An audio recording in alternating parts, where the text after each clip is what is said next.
Hello mga mamshi, na-try nyo na rin po bang mag-bake gamit lang ang oatmeal? Kung hindi pa, pwede nyong sundan itong ating simple recipe.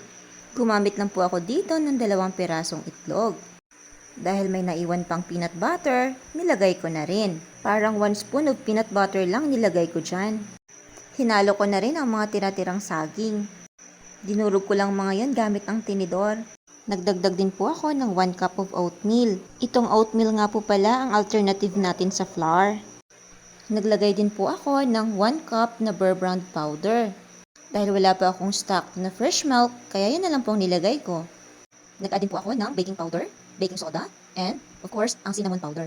Pinaghalo-halo ko lang po ang wet and dry ingredients. Siguraduhin lang po natin na huwag po ito ma-overmix. At ayan, nilagay ko na po sa baking pan. Nilagyan ko rin nga po pala ng quick melt cheese para naman mas malinamnam ang lasa. Kung wala po kayong oven, wag po kayong mag-alala dahil pwedeng-pwede nyo po itong lutuin gamit ang kawali. At ayan, luto na po siya. Tikman na natin.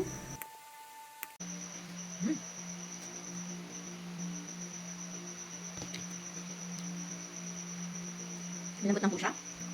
Sakto lang yung tamis. And, sarap. Yan lang po muna. Try nyo na rin. Thanks for watching. Bye!